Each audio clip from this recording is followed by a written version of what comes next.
InObscuria.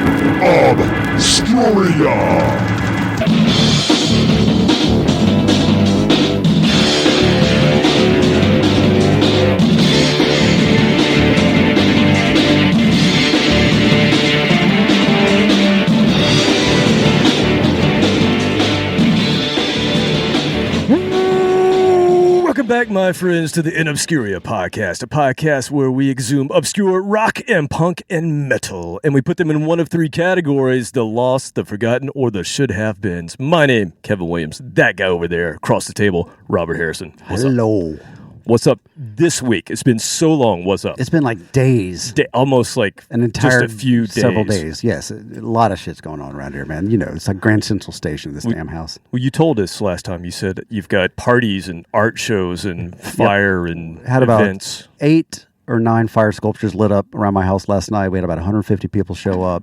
Really great art show. We had a lovely, lovely fire performer, fire dancer come and put on a show. Did I say she was lovely? She was lovely. I think you showed me the picture before. Yeah, it was. She was lovely. Let's just put it that way. Yeah, I'm just going to think about that a second. Anyway, yeah, we had a good time. Went late. It was fun to put that in front of people that don't normally go to things like that. We invited my neighborhood, which is... Oh, okay. So not the normal people that hang out with you. Well, those and my neighborhood. Oh, you did a little mixer. So we mixed a mixer of the weirdos and all the weirdos that I hang out with and the fun people, and then my neighborhood, which is, they're nice people. They don't normally go to stuff like this. And so they know about me, and they actually got to witness it last night in full regalia. So the whole town ended up on acid. That's what you're saying. It looked like that if you had been there. So it was fun. We got that out of the way, and then we had people show up today to do a kids art event. I wasn't involved in that thing. God, I just let them trash my house and I left. So we got all that done, and now we're doing a podcast, and so it's a full weekend. I'm happy that you're living it to the fullest here. No, I've got my finger near a button. Did you happen to make anything for this? Damn thing. I don't get to play. I'm not that. Nope, I don't have button? time. No,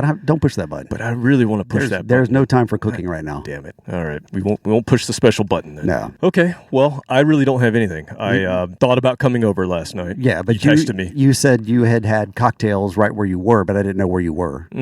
Well, that's because I had cocktails. I couldn't tell you where I was. Oh, okay. I don't know that I knew. Secret, undisclosed location. Did your wife come pick you up at some point? No, I was at home actually. Oh, okay. Yeah. She I was preparing for this. Come downstairs I have and tell you to go to bed. Prep for what we do. I don't know if the people know this. The true professional. You know, it takes me at least 15 minutes to put this together. Minutes of work. I'm talking minutes. Yeah. A large amount of minutes. It's impressive. It really is. Hats off to you, sir. All right. So there's nothing else to talk about, nothing else going on? That was just the past 3 days. Give me a couple more days. I'll give you time. Usually you just got, so many stories for the folks out there, but not today. It's been a long weekend. My brain's kind of mush. All right. So I'll save this for another time. Okay. Well, after you have a long weekend, go listen to Pot of Thunder, Cobras Fire, Growing Up Rock, Slamfest Podcast, Decibel Geek, A to Z Radio, Metal Up Your Podcast, The Hustle, Disciples of the Watch, Podcast Rock City, Sean Geek and Fast Fret Podcast, State of Amorica, Rock Strikes 10, Potter Than Hell, The Ron Keel Podcast, Shout It Out Loudcast, The Kiss Room, Ages of Rock, Retro Zest Podcast, and don't forget about Monty. Hey, it's Monty. Monty's Rockcast. Come visit us at InObscuria.com. Like us, share us, give us a little review on Facebook, Twitter, Instagram, and oh my God, we mentioned it last time, but we have more reviews, so we're just going to hit a couple. They came out of the woodworks, they that's did. for sure. People just came out of the woodworks. So the first one, I'm just going to hit this real quick. This is from Wicked Lester 68. You know who Wicked Lester were, right? You know.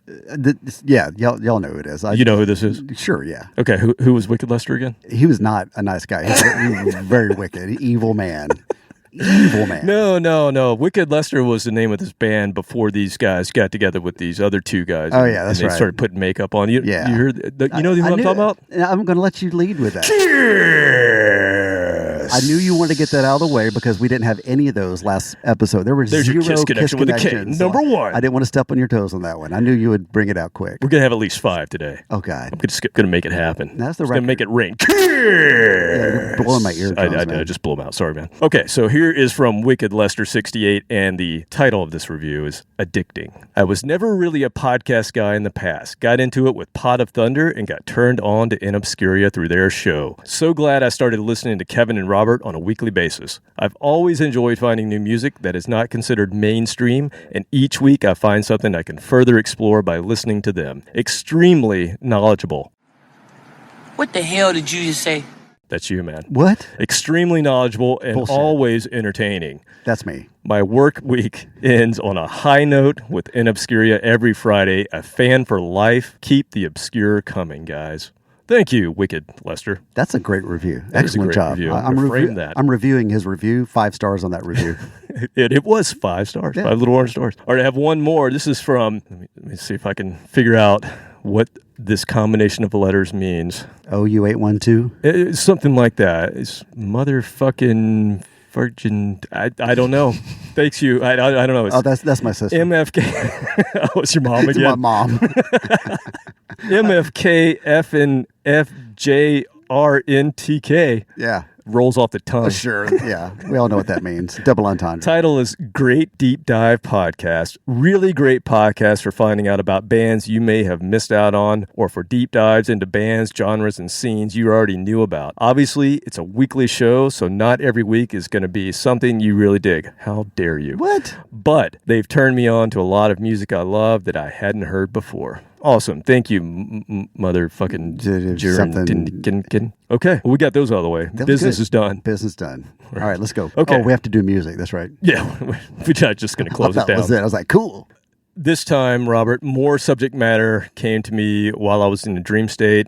I was kind of that early AM. You're sort of waking up, but you're not quite awake yet. Yeah. And it happened this weekend. I have one day a week that I'm able to sleep in, an extra hour. I don't get up at 5 on Saturdays. I usually get up around 6 or 7, really sleep in and enjoy my extra time. But it's the summer. Yeah. And all the idiots in my neighborhood feel like they need to get up at the butt crack of dawn on a Saturday and start their home renovations and their lawn maintenance. Leaf blowers. Yeah. Yeah. We get that all during the week with people that are hired to do that. But no, it's the weekend warriors that get out on Saturday and think they need to prove themselves by hammering. So meanwhile, I've been hammered the night before, so I need to sleep in. So, two different things going on with hammers here. So yesterday, I'm enjoying my slumber, and in my hazy dream state, I get this kind of groove in my head.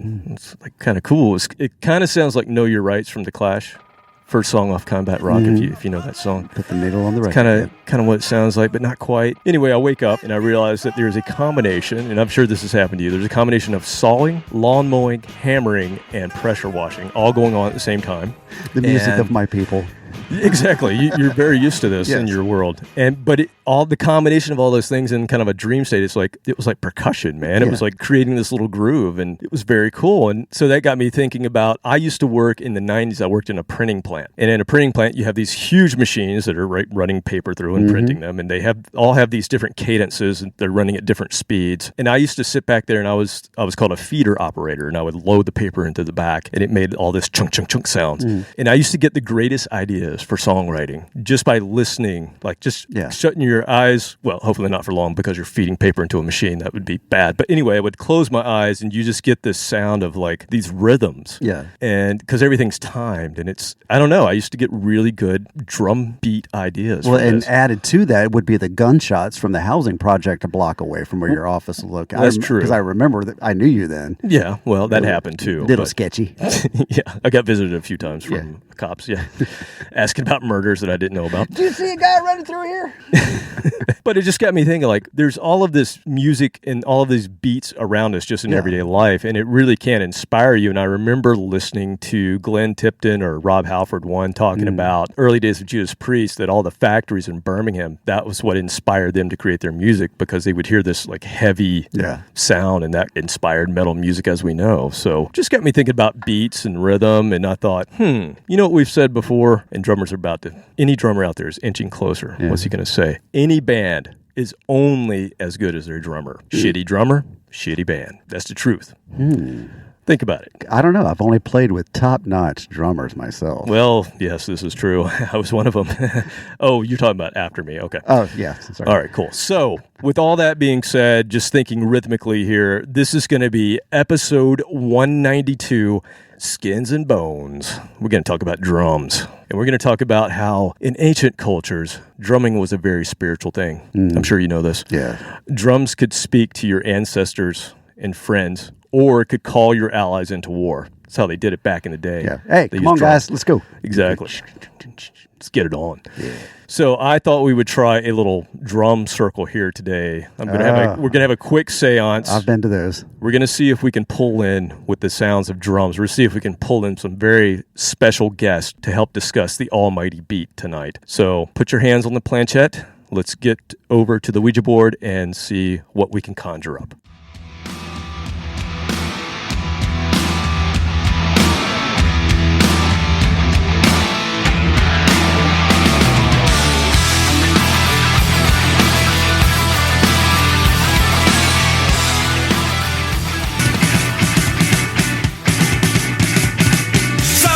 Told me that justice was blind.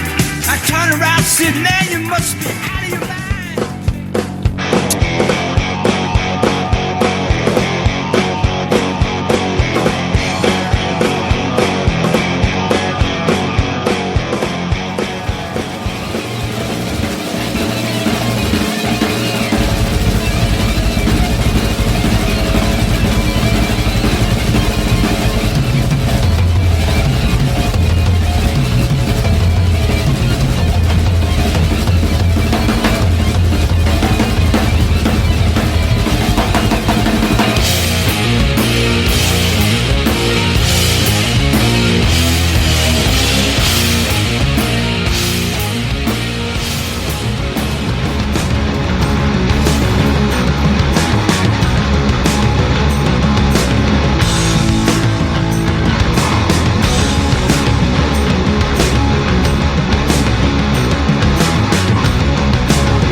So did it work?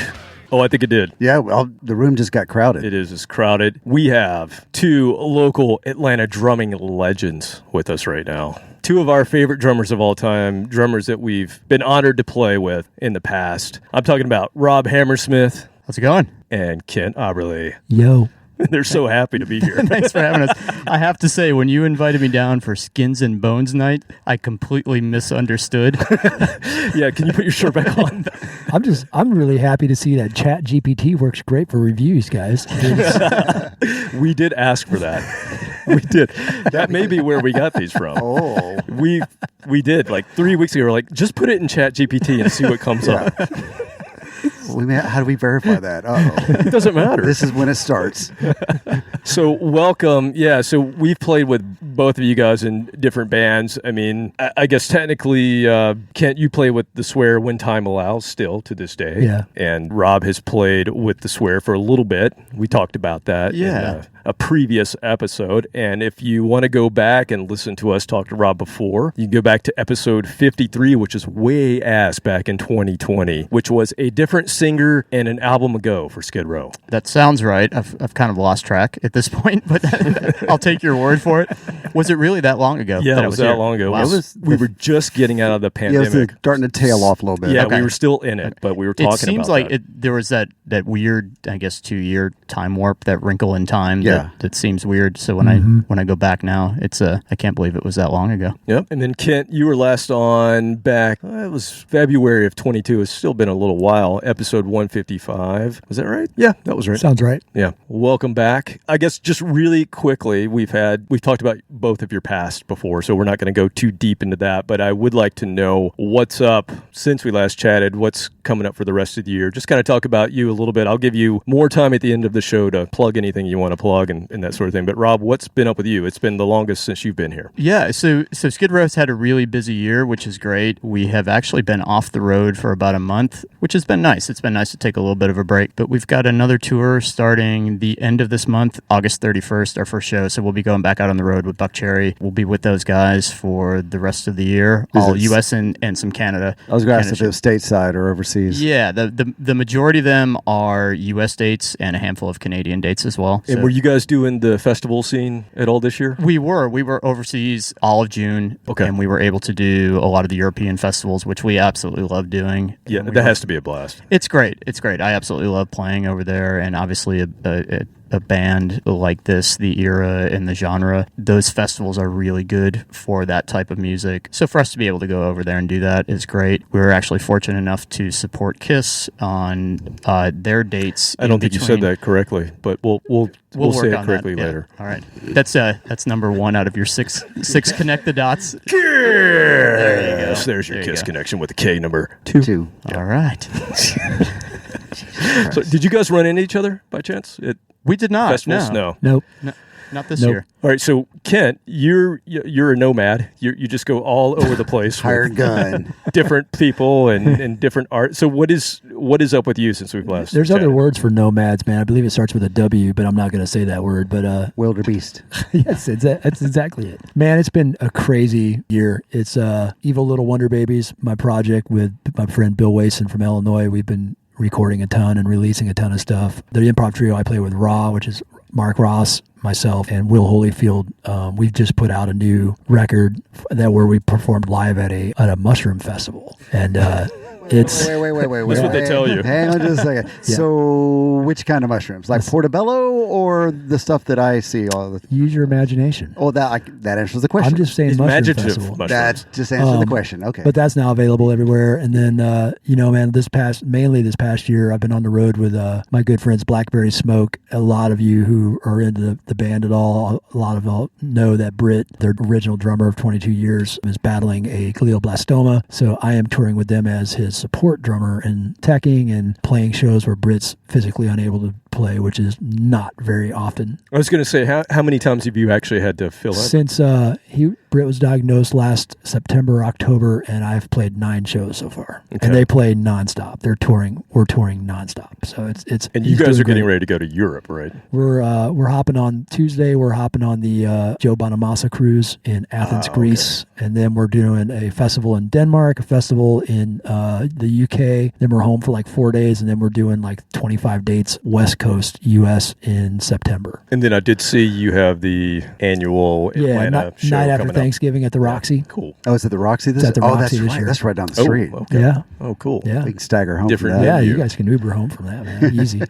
breezy. Take the tiny fire truck home. So There you go. these are Not two. Moose. We're not taking Moose to another freaking concert ever. Sorry. Oh, come on. It's still No run. more- no It more still Moose. runs. No more Moose. It's still It still across the runs. street. Yeah. Yeah, I know.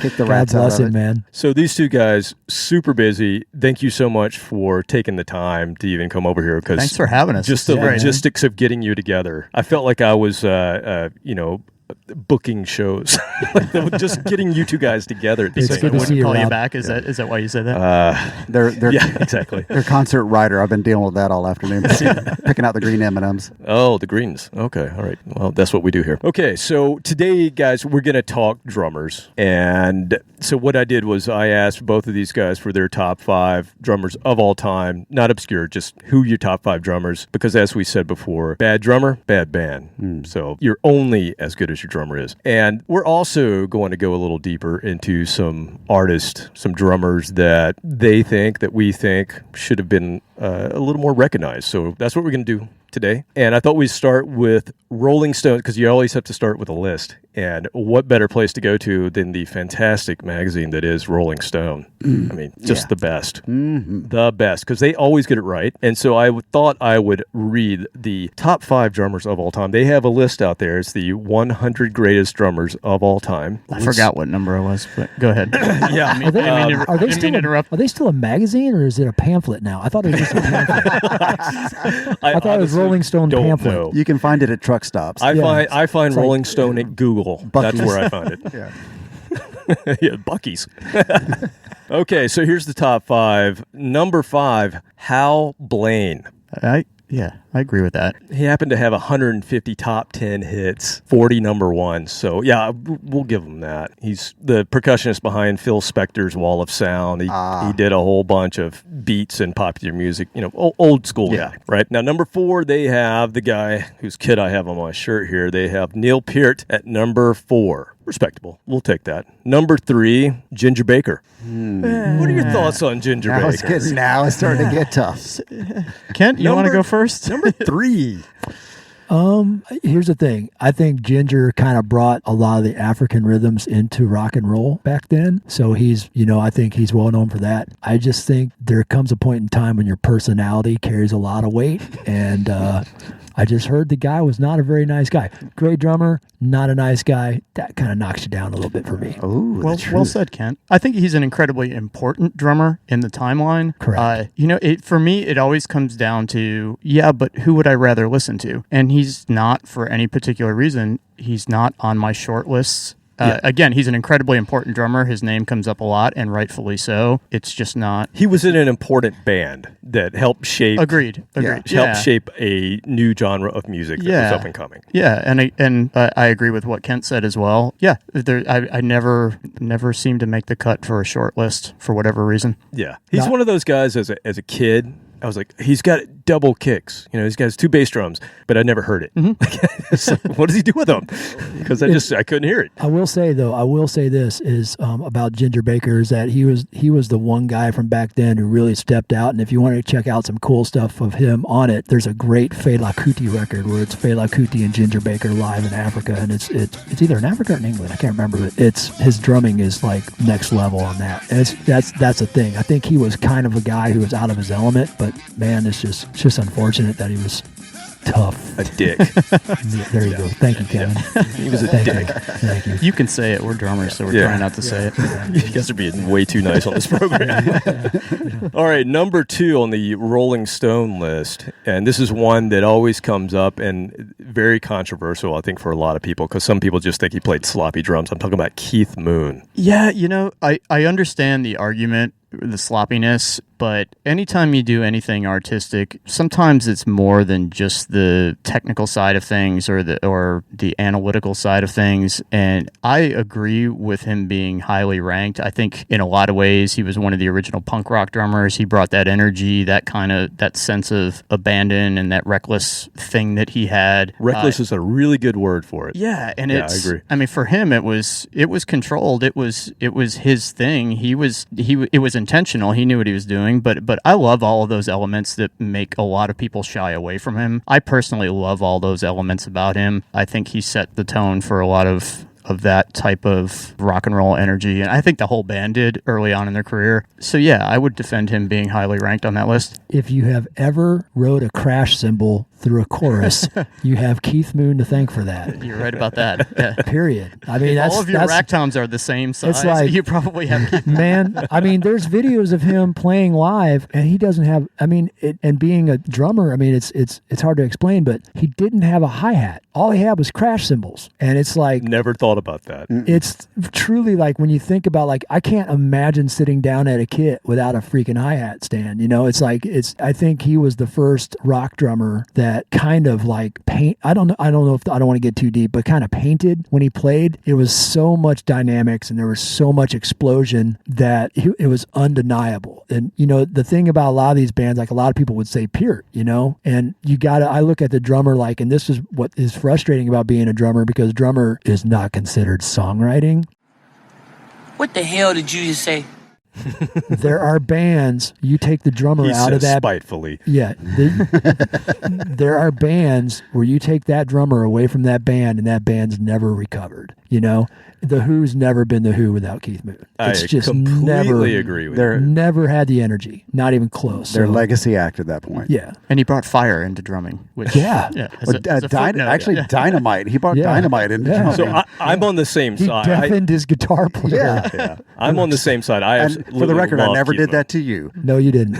You're welcome. I love Keith Moon. Are you a Keith Moon fan, the Who fan at all? Yeah, Robert, absolutely. you never really, we No, never I really mean, talked the about Who it, is but- not I'm not a big fan of the Who. It's not that I don't like them. I just that's in the music that was before my time that I never went back to. There's a lot of music that I went should. back to, Hendrix and Good other shit. people, but them and the Stones, I just never really paid them the respect that I probably should have. Okay, so I was looking at this list while you guys were talking, not paying attention to you at all. That's my job. And yeah, there's 3 omissions on this top 100. I thought number 1 was going to Peter hit it, Criss. but well, that's one of them. There's 2 other guys that from I thought he'd be number one. Wicked Lester. There's a Kiss connection with K. Number 3. Right? Nope. Can't do that. That's All right, bad. We'll have to have another one That's later. bad. Okay, we'll We're- have another we're in one the later. South. We can't do Yeah, that. we can't do that. Okay, so yeah, there's no Kiss guys on here. Oh well, they must. It's Rolling Stone. Number 1. Who do we think? Number 1. Come on, Rolling Stone. Who are they going to pick number 1? Buddy Rich. Yeah, I would have thought that too. No, we're talking John Bonham. Makes sense. Yeah. Yeah. That makes sense. Yeah. Total sense. So it's a Rolling Stone list. I mean, I don't even think we need to talk about John Bonham. I think everybody Ad nauseam, recognizes the importance of his drumming and just the beast that he was. But the difference between that and Moon, everything we said about Keith Moon, except for the hi-hat, you could probably say about Bonham. As far as like the artistic and the anyway. Sorry, you go ahead. I was going to say, man, the interesting thing about that is Hal Blaine is the only session drummer. So when I think of like the greatest drummers ever, I mean, currently I think right now it's like if you don't have Vinny Colaiuta up there, I don't know what you're smoking. Oh, there's probably 65 He's session in. drummers I think he's that in the are top better. 20. Yeah. Is he in the he's top 20? He's on the list. Because, I mean, that dude in 1 year, he played and toured with Faith Hill. He played and toured with Sting. He played on a record and toured with Jeff Beck. And he played a Megadeth record. He's on a Megadeth record. That's 1 year in that dude's life, man. Well, Well, I mean, this is a Rolling Stone list, True. so let's not go too deep into this. It's kind of what I expected, although I actually thought they might have some shittier drummers, like closer to the number 1 spot, just because they tend to do that. But, It's put together by a 24-year-old. Usually. well, and so then I was like, okay, it's Chat GPT. exactly. Dear Google, Drum who are the GPT. best drummers? But I would think, like, if you just ask people in our age group, who are the best drummers of all time, and you're talking to more people that are into heavier music, you're going to hear Portnoy, you're going to hear Danny Carey, Joey Jordison, Dave Lombardo, Stuart Copeland, maybe. I, of course, would have Eric Carr, Jerry Gaskell, Bill Bruford, Carl Palmer, and Bill Stevenson, personally. But let's get into your top 5. So start with Kent, and I just put these in you said any order. So Now these are current drummers. yeah, and the thing was rock and punk and metal. So we're Right. not talking jazz guys or Right. dudes that are just way out there. Right. So give us your top 5 and see if your counting is off like I think it is. No, my counting is. Oh shit! I think you did it in 4 times. I did it. I did do 4. They can't count. Shit. Well, you don't get to play in 5 very often. Ask a drummer to My give you a apologies. top 5. And He didn't want to put me on puts the it in list because he 4s. knew I would So be here. my current top 5 guys that truly inspire me are Jimmy Chamberlain from the Smashing Pumpkins, John Herndon, who currently he was the drummer for the Poster Children for a long time, and he's currently playing with Tortoise in Chicago. Abe Cunningham from the Deftones for sure, and John Theodore, because the Mars Volta record that he did is still to me like that's his drumming on that It's was sick. truly mind blowing. It's just sick. ridiculous. It's just so ridiculous. And so since we need another one, How about that guy? yeah, Fine, since I'm here, I get the 5th spot. I'll accept that award. I don't know. I mean, I'll just leave it. There's so many great drummers out there, man. I'll just leave it at those 4. We're going to leave it at the It's top hard 4. There's so many people. It's hard to pick 5.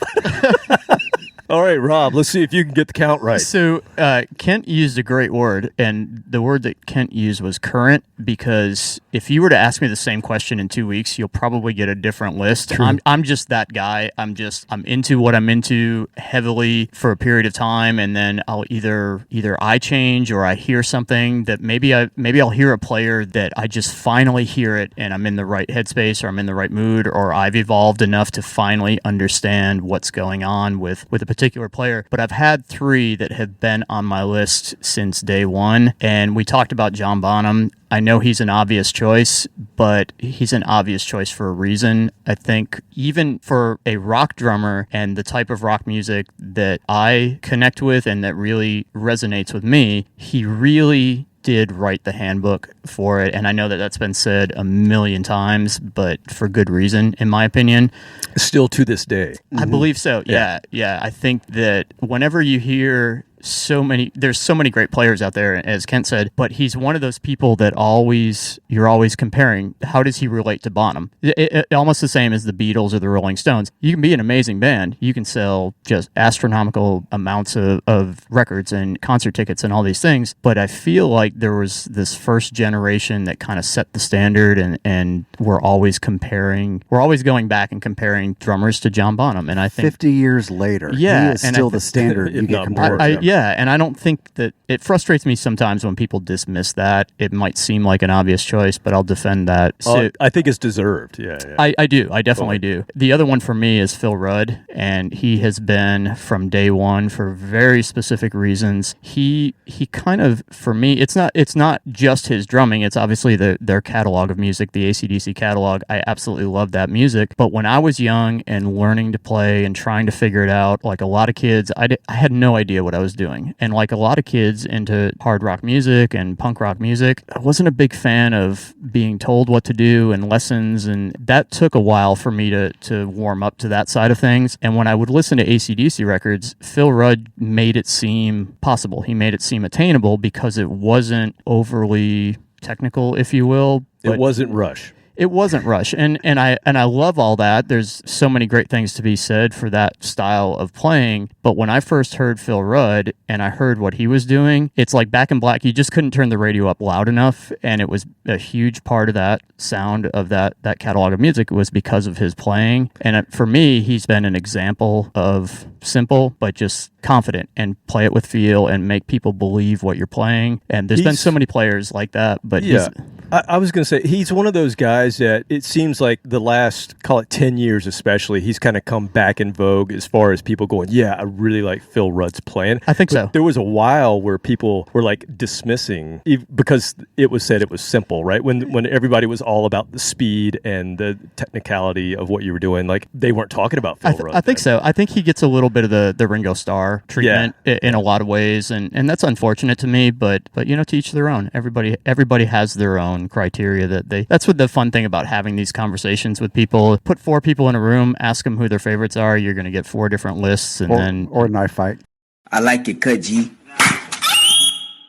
Yeah, well, that's half the excitement. That's part of the conversation, isn't it? Exactly. It's rock and roll. Yeah, but again, he's definitely kind of, I say definitely, he's just been the blueprint for the way I think when I sit down behind the instrument. So he's definitely a favorite of mine for years. All right, so Bonham, Phil Rudd. Who else do you have? Mickey Curry. Yeah. So tell us about me. I don't know that everybody knows Mickey Curry. So Mickey Curry is a drummer who he's best known for working with Bryan Adams for a number of years. But as Kent said earlier, talking about studio drummers and session drummers, Mickey Curry is a name that goes overlooked.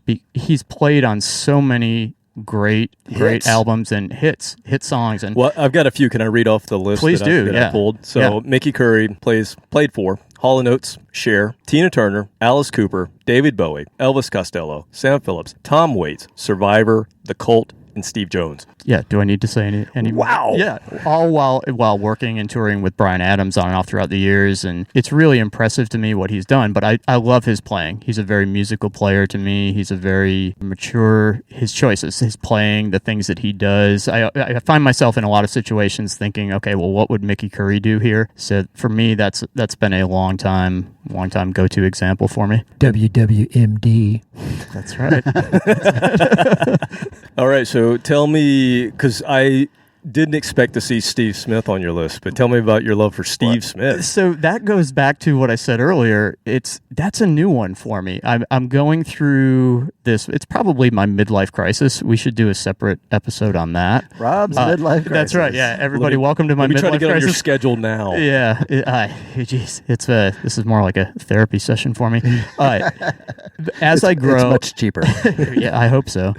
As I grow as a player, and the longer I do this, and I think, Kent, you probably feel the same way, or any of us in this room, you start to appreciate different aspects of what we do. As I said earlier, I didn't take the technical side of drumming as seriously as a young player as looking back on it now. If I could go back and talk to my younger self and say, okay, here's the deal, dude. You're going to come to a point in your life where you're going to understand how much you love playing drums and how much you understand the art form and what's involved in it. And Steve Smith is one of those guys who, as far as the technical side and technique and things like that, he's taken it to a level that I think few drummers have been able to take it to, but he's also musical. You listen to those Journey records and those iconic songs, those are also blueprints for anthemic rock songs and catchy choruses, but he was still creative, and he still There would be no AOR without that, I believe right? so, yeah. It just kind of seems like those have become the handbook for that style of music, but Steve always found ways, to me, to do something that was a little bit smarter and a little bit more clever than most drummers would have done it. So for me, he's a bit of a new choice. It took me a long time to come around to really listening deeply enough to figure out what was going on there, but I'm really enjoying his playing right now. And then your last guy on your list was a guy that would be on my list too if I were to put a list together today, and that's Cozy Powell. Oh yeah, absolutely, yeah. I mean, another guy who played with tons of different groups, so it's kind of hard to say which.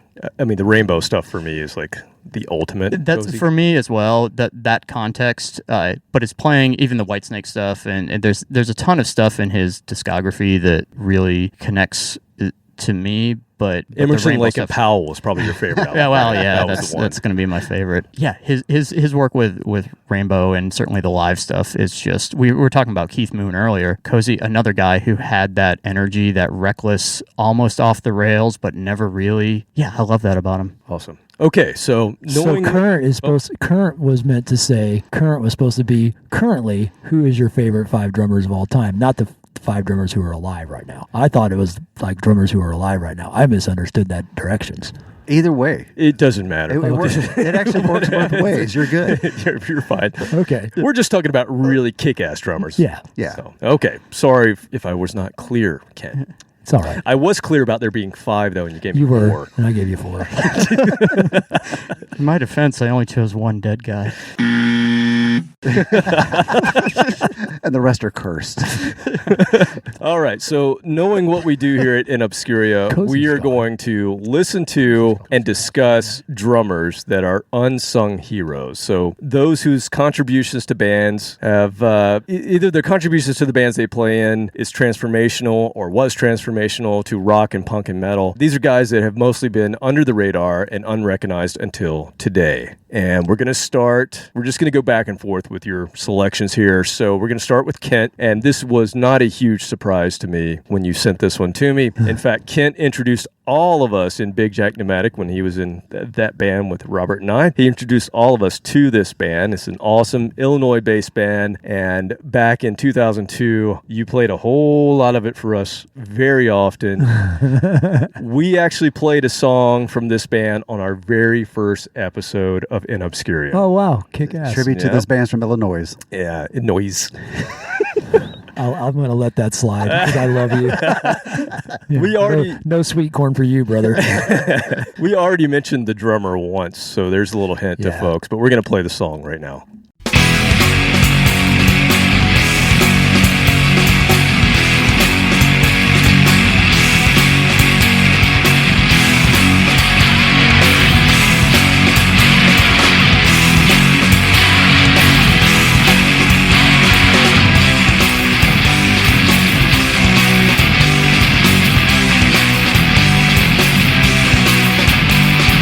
I awoke from the dope asleep. I've been this way for the past 2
I am fired up now. That'll get you going. That shit before just we discuss this song, though, I completely forgot to ask my co-host who his favorite drummers were. Hell yeah. So, Robert, I lay it on us. got one. Only one. Yep. Animal. Animal, you ready?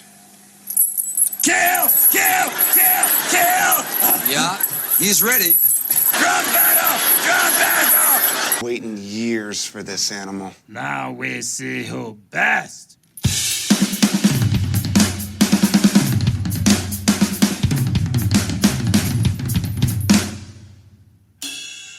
Oh, what's that? A bell? Time for school.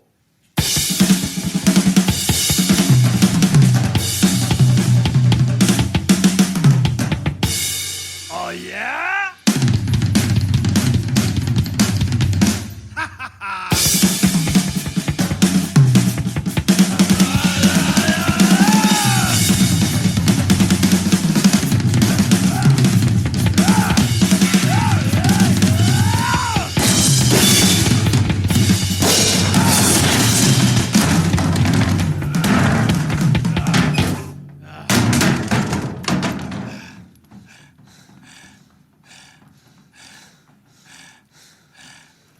You win.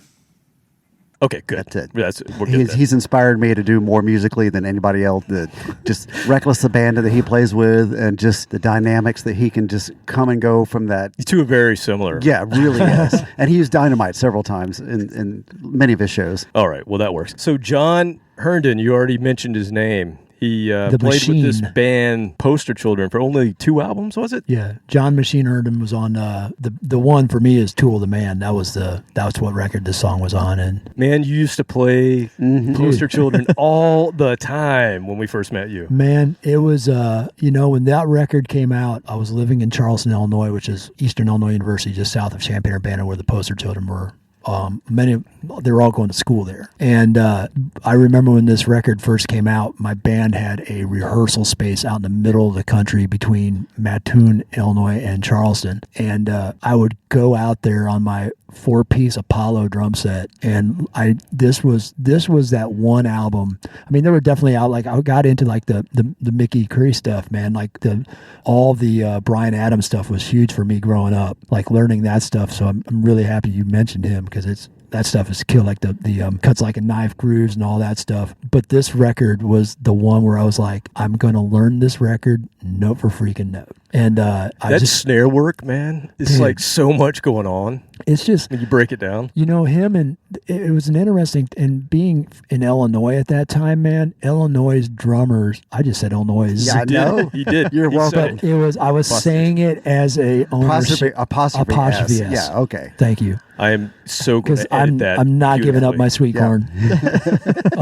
But at the time, the drummers of Illinois, there was a time when it was like, John Herndon, Jimmy Chamberlain, Brian St. Pierre from Hum. There were so many drummers that were taking a style of their own and creating this amazing landscape of rhythm that it's hard to find. There was bands from Chicago at that time, like Busker Soundcheck, who it was like space rock, but it was like technical, and it was just an awesome time to be growing up in Illinois at that time. But John Herndon to me was like the king of it, man. He was just incredible. Yeah, so we played Poster Children. We played...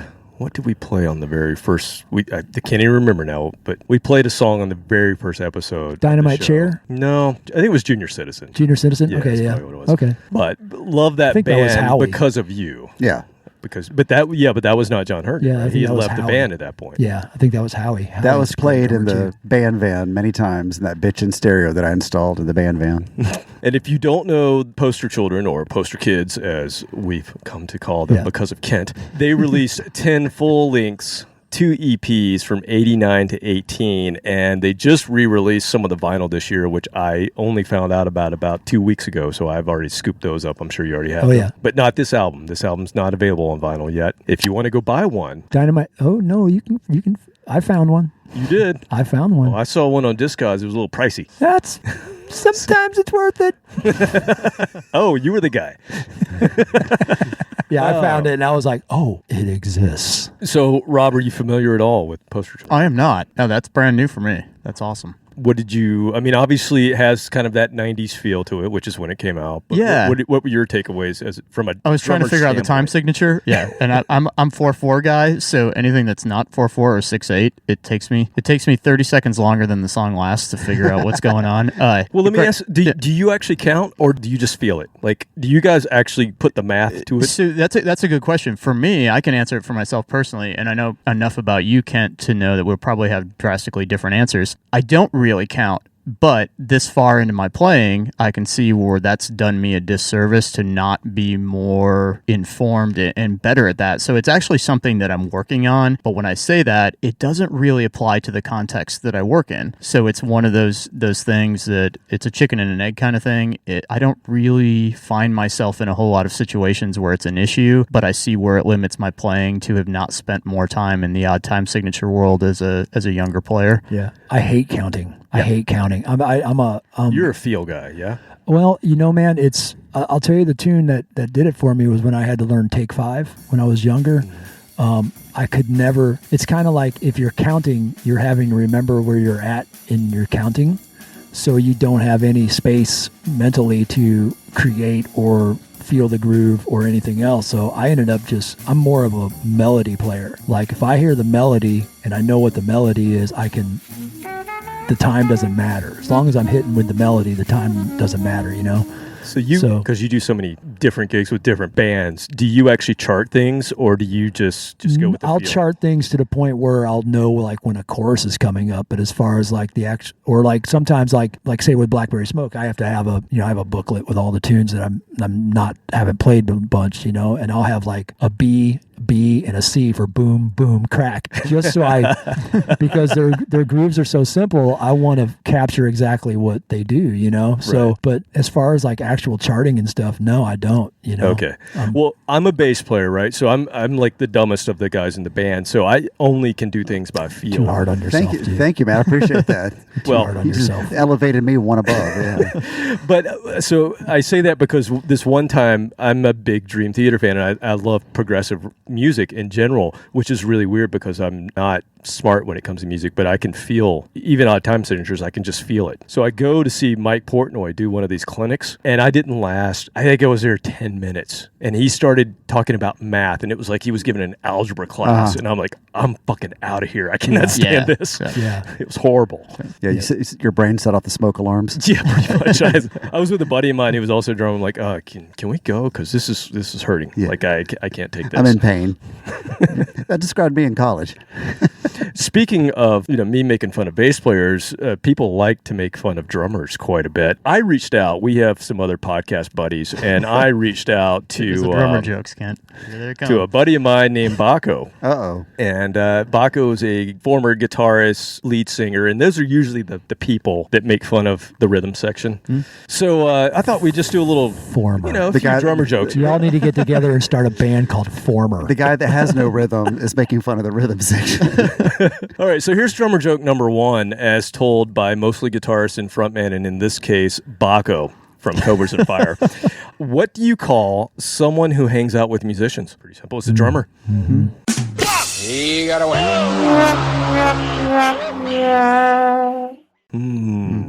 Yeah, I'm staying out Send of your this. hate mail to If you're Bakko. waiting for your rim shot after your weak joke, right. you're not going to get it from me. There's two of them and one of me. The funny thing about all of these jokes is he says they're interchangeable with bass players, so it is what it is. Okay, so we're going to move on to Rob's first pick here, and this is a band that I had heard of that I actually didn't know much about, and this is an Atlanta-based power pop band that formed in the late 90s, and I believe I only found one album and a couple singles. That's all you're going to find, unfortunately. Okay. But it's cool. It is really cool, and I listened to the song you sent me. I'm like, holy shit, I got to get this whole thing. It was awesome. It's really good. So we're going to play it, and we're going to come back and talk about it.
I totally remember that song. I don't remember where I remember it from. Does that make sense? It was a single. Do you think it was on 99X? Did they get airplay? So they would have been they were a fixture on Steve Craig's shows, all of his shows throughout the early 2000s. I'm 100% sure you guys saw them at one time or another in Dark Horse and then what eventually became the 10 High. They were a fixture around the scene early 2000s, and shortly after I moved to Atlanta, Mike Patrick, the drummer for Chain Poets, the name of the band. Yeah, so Chain Poets is the band. Yeah. A three-piece, a trio. Yeah, they were just ridiculously good players. So in my tight. opinion. Yeah. And 2000 is when this came out. Yeah, we saw them or played near them or around them or something, probably. Yeah, totally. Yeah, I mean, I remember going to see some of their shows. As I said, it was probably still the Dark Horse at the time, which the music portion of the Dark Horse Tavern, for those of you who may or may not be aware, eventually became the 10 High, which is still here in Atlanta. And Michael Patrick, the drummer for Chain Poets, all of my buddies and I, we would go to see their shows. And again, being a three-piece, so you got the good-looking front man, played guitar, looked like Nuno Bettencourt, played like Nuno Bettencourt. You know, the great songs, great players. But Mike has just been he was always an inspiration for me. I would see him around town. He was always a super nice guy. I actually conned him into giving me some drum lessons at one point. I don't know if Where is he now? That's a really good question. I've just for no other reason other than life takes over. We've lost track of each other throughout the years. But he didn't go on to other bands. I don't remember his name in other bands. Not to my knowledge, no. Unfortunately, I'd probably go back and try to look him up. I mean, I looked up, just Googled and tried to, because so you've got Greg Keegan, I think is his last name, on guitar. You had T. Penland Cone on bass, and then Michael Patrick. And all of these guys, I would have expected them to go on to other bands maybe that I would have known, but I didn't really. I don't really, now that I think about it, I'm not aware of anything that any of those guys did past that band, and that's a shame because like you, I think they were incredibly talented. And as a drummer, I always loved his playing, and he was one of the first drummers I saw when I moved here that really just inspired me and I formed a connection with. So he's always been on my list of when I talk about unsung drummers. And Ken, I don't know if you remember going to any of those shows. I remember seeing him at the 10 High once. Yeah. And to me, Mike, he was doing drum solos at club shows, and that's always risky. You go and you see a band like that, and drum solos are cool, but that's kind of that's the drum stuff, and that's arena rock bands, and that's, to be able to do that in a club setting. And do you do a drum solo? I do not. No, luckily no. Never ever have done one. I have. Okay, but no. I thought that's when everybody went and took a break. Yeah, that's it. Yeah, the singer takes a break, so I do the drum solo. Except you. Yeah, no, I would rather just play another song. Okay, we have so many songs. I don't believe I've ever seen you play one, so that's why I asked. But I just wasn't sure. It's not something I lobbied for. Yeah. Well. Now Kent played an amazing one at his birthday gig with the swear. That was fun. It was like 10 minutes. Well, we needed time. They wanted us to play 90 minutes, and we were like, I got 6 songs. How do we make this work? I got this. Don't worry. Yeah, just go chill out. You guys I actually walked off, went into the back, had a beer, did your taxes, came back. This band's killer, man. When I heard this song, I was kind of like you, Robert. I was like, I sort of remember as that. As soon as that chorus I remember the name. I was like, yeah, I've heard that. But it hits me like that came out in 2000. It's almost like they were just a little bit ahead of their time, because it's like a Muse meets the Sweet. It's like totally power pop, but also has that kind of Muse feel to it, which that got song popular definitely, a little later. And they had a lot of elements of Zeppelin. Even when you were to see them live, they had a lot of diverse influences, that's for sure. But it all kind of came together in this really cool little combination. Yeah, and maybe I go to Muse because they're a trio as well. So it just has that power trio feel to it. And fantastic, man. Thank you for introducing me or reintroducing me to this, because I went ahead and downloaded the whole thing. That was great. Awesome. Really good stuff. All right, we're going to move on to song number 3. And this selection, Kent, this is a band that we actually love on this show. So I don't know if you know this, but we have actually, we love their music, we love their story, and we've actually played them in 3 previous episodes, going all the way back to episode number 3. And I've actually seen this band live, which was awesome. Did you see the Earl show? I saw the Earl show. I was there. Oh, yeah, it was so good. It was on my birthday, man. It was crazy. Amazing. And the song that you sent me has a drum solo in it. Damn right it does. So, just own it. Just strap in. Strap in. It's a little bit longer song, but it's awesome. What the hell did you just say? Well, whatever. Hey, I saw something in the back. Yeah, go ahead and put that on. It's fine. Yeah. Let's talk about that.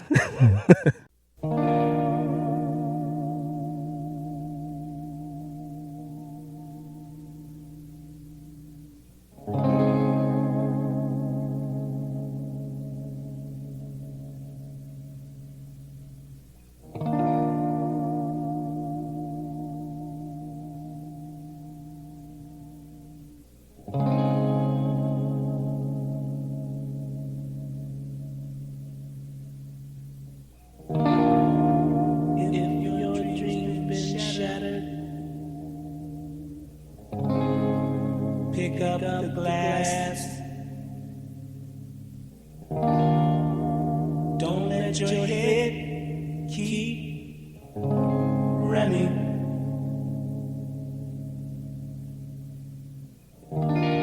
Whatever is behind you, leave it past. Can you see what's coming?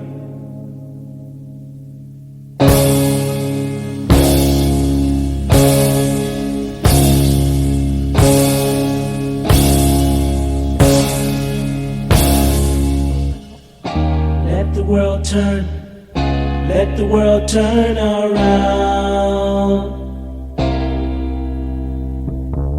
Let the world turn, let the world turn around. On a wild trip, on a wild trip around. Let the world turn, let the world turn around. On a wild trip, on a wild trip around.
Breakthroughs keep occurring.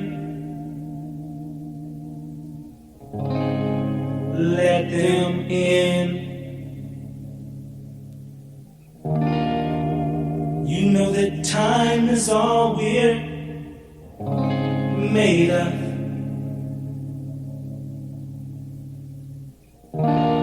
The world will keep on spinning. Let it spin. been. You know the time will all be made up. Spent rough and on to our wild trip. It's too long to even stop it. Now you got your life, you better live it now. People's one will have to show you how it will be when they let you off. Of course you won't know really where you've been. Make believe it or they think it's real. Just tell me what exactly have they seen.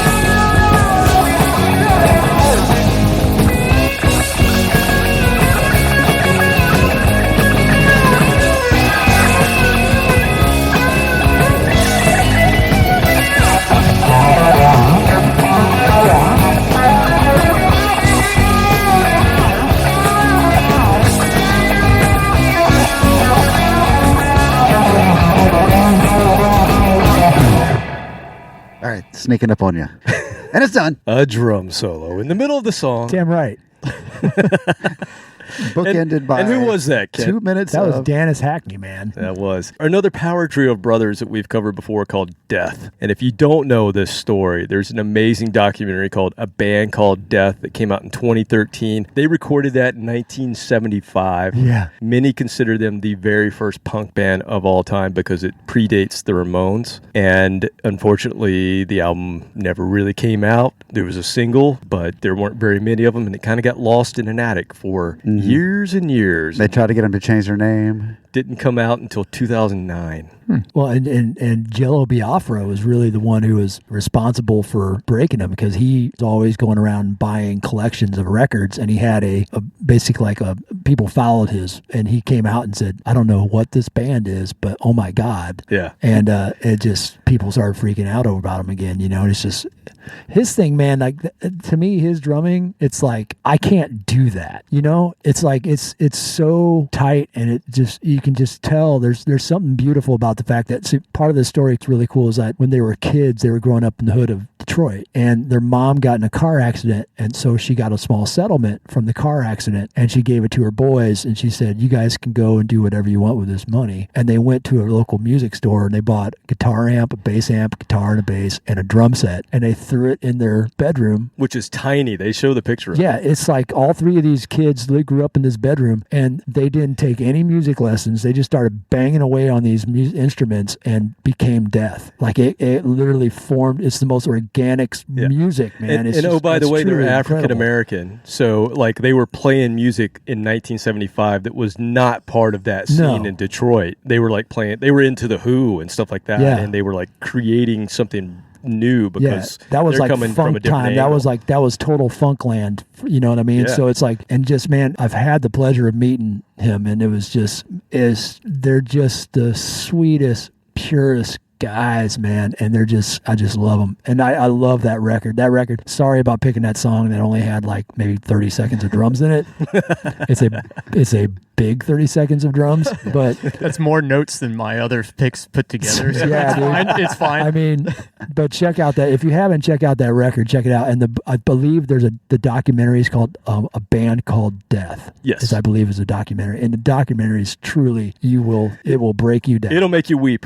It's truly one of the most best documentaries. And these guys are so humble. Have you seen it, Rob? Are you familiar I have with not this? seen the documentary. You No, need to I've check heard, it out. I'm aware of it, but I have not seen it. Yeah. These guys are just so humbled. Like because one of their sons actually heard one of their songs being played. Their sons went on to be their own band. Okay. Like the cousins and whatnot of the guys. And they heard, and they went to their dad like, I think I heard your old band. And that's what prompted them to go find the master tapes. They were in the attic. And then the son was with Jello. The son was like part of the reason that it got heard on the scene today. And I think now they are actually, this year, they're touring with their son's band. They're touring together now, which is really cool. And it's just such a great story. And these guys went on to continue playing, but the guitarist in this band, he passed away. So it's just the two brothers that are left, and they have another guy playing guitar. But they went on to do like reggae, and they were doing cover gigs. They were paying the bills for a long time, and then they got this recognition, and they got to put their original band back together all these years later. It's just a great story. Agree. All right. Love you, Dennis. So with all of that heavy, great vibe that we just had there, let's tell another drummer joke. And this is a drummer joke that came to me again from Bakko from Cobras and Fire. So here's how it goes. How do you get a drummer off your porch? Pay him for the pizza. Pay for the pizza.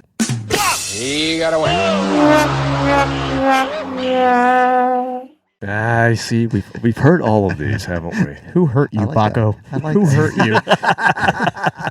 Bakko can't find a drummer. Well, actually, he was hoping you would help him out with something. He's the guy that I was reaching out to you about. Oh, Price just went up. yep. Prices went up, Bakko. All right. Let's move on to Rob's next pick here. And it is crazy that this band from the Great White North, nearish to where you grew up, I assume. Yeah, they were. You could say we were neighbors. Yeah. But depends on where the person I'm saying that to is from. How great and how white was it? It had its moments. Okay. It's the Great White North. Anyway, we've never played this band on this program, which is surprising because we've actually done shows on Canadian rock bands. But I will say this is a pretty big. If you go to Canada, this is a really big band. Here, not so much. They're recognized, but not so much. So let's play the song. We'll come back and talk about it.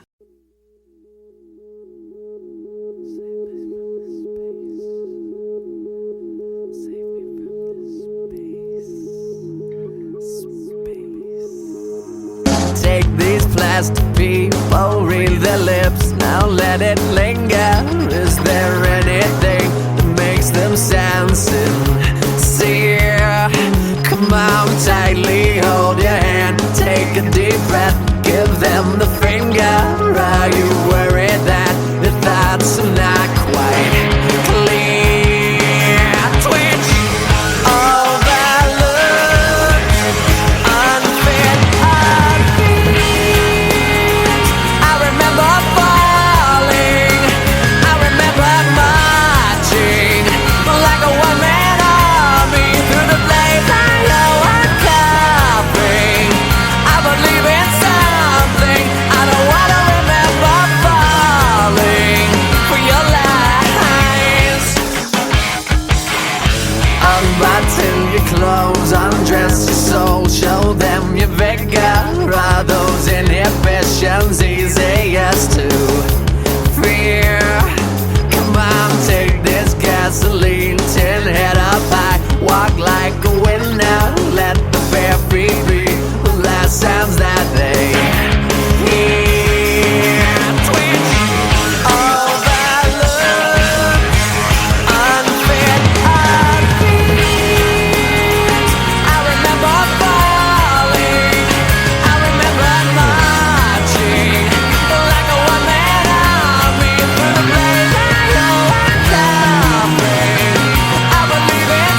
'90s. I'm actually surprised at your picks a little bit, and I think people listening were probably like, "Oh, he's going to pick all bands that are kind of in the same realm as Skid Row," but that's not everything you listen to, I'm sure. No, definitely not. And it's always hard for me. You and I were laughing via text about.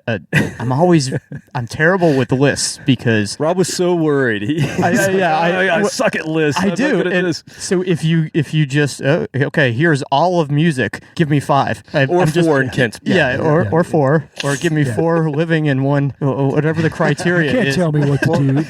This proves why you're worried. There's a lot of caveats and rules. So to just these take lists. the entire history of music and everybody who's ever played the instrument, and I'm just paralyzed with options, and then I spent so I narrow it down, and then I'm insecure because I'm an artist. So no, I'm going to be judged. It's what we do. I'm going to be judged by my. Wait, are picks, drummers right? artists too?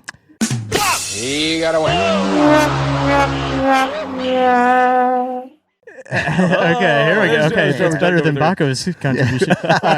So then I go through that's a 2-day process, right? Just coming to terms with my picks, and then I get the confidence to submit them to Kevin, and then I await the response. And are these good? Are these cool? The thing about that particular drummer and that band, I couldn't figure out what track to play because of the way I feel about the catalog. I feel like there's so many really cool moments in his, and unfortunately he's no longer with the band, right? But his He's contribution, counting his money right I don't think you've Did said you- the name. I hope that's yeah, you the didn't. case. Who is it? You didn't So say this the is name. Our Lady Peace. Oh yeah. and the drummer is Jeremy Taggart, and Jeremy yeah. Ronald John Taggart to be I was trying to Ronnie J? I know we're on a time crunch, so I didn't want to. Saved a couple of syllables there. We're coming, Froge. That's right. Yeah, it's for me. Like I said, it was hard for me to narrow it down to just one track in particular. I was a huge fan of his playing for a long time, and I was going to say, what's your history? Is it just from hearing them back in the day on the radio, or is there more? Have you actually played with Our Lady Peace? Or? we have.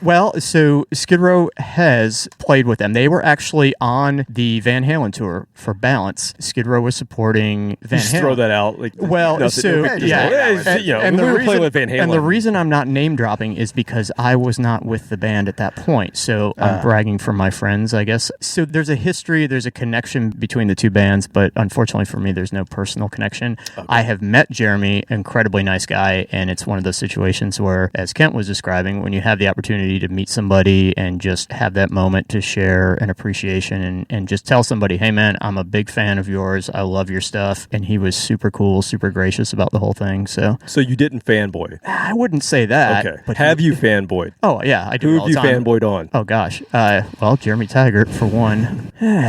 That's a long list. See, I suck at lists. It's so funny to me when you guys, because you guys are doing what you do for a living. It's one thing to be like me, who I don't get to do this every day. So when I meet, certain artists that I really like, it's expected for me to fanboy. But you guys are in the business, so like you have to maintain this level of cool. But I know you have the moment. I definitely. Go ahead. Sorry. Yeah, I have one name in particular, but if I tell you, I don't want it to sound like I'm not name dropping. I had an opportunity to meet Brian Johnson. No, you got to name drop that. Yeah, you got to. No, that's the law around here. And I can tell you that in all my years of playing drums and trying not to be a fanboy, that was the hardest one for me to just not lose my shit. Just whatever you do, don't make an ass of yourself.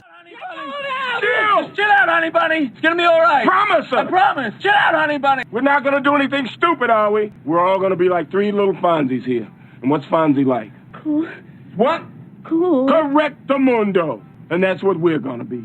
We're gonna be cool. Just, you have one job, and that is to say as little as you can, fly under the radar, shake his hand, and get the hell out of there. Just leave on a high note. He was great. He was amazing. It was the exact experience you would want to have. Did you keep your composure? I feel like I did, but I took the under the radar approach. What am I going to do? Tell him I'm a big fan? He knows that. Everybody's a big fan, right? Exactly. So what am I going to say? Anyone he walks down the street is if probably... you're in the same room with him, you're probably a fan. Yeah, and it was an amazing experience. He was wonderful, but for me, that was the most intimidated by meeting somebody that I've personally ever been. I feel like as long as I don't leave with a horror story, I'm good. Yeah. Yeah. Just be cool. Who was yours, Kent? Man, I had a moment. This is years ago, and the Foo Fighters were playing at the Braves Stadium right after the Braves moved out. And I was up at Vinyl, and our buddy Brandon, who runs Vinyl, and I was hanging out with him, and he goes, "Hey man, some of the Foo Fighters are actually here. They're getting a tour of the facilities right now." I'm like, "Oh shit, that's badass." He goes, "Yeah man, I'll introduce you to him. It'll be cool." And I'm like, "Cool man. Well, I'm gonna go outside and hit this thing real quick. You want to come out and join me?" He goes, "Yeah man, sure." And so we go walking outside, and he walks in front of me, and I get pulled away by somebody, and then I turn around, I go to walk off, and out of the side door, like where you come in, there's that side door that connects the two venues, you know? Taylor Hawkins runs in, and literally we run like face to face. I did the whole, "Oh, sorry, sir, excuse me. Hey man, hey, how you doing?" And he goes, "I gotta go this way." And he kind of like looked at me and smiled and goes, "I gotta go this way." And he kind of like shoved me aside, and I just walked away and was like, "Damn it, man. I'm such a loser." I just got in his way. I was in his way, you know?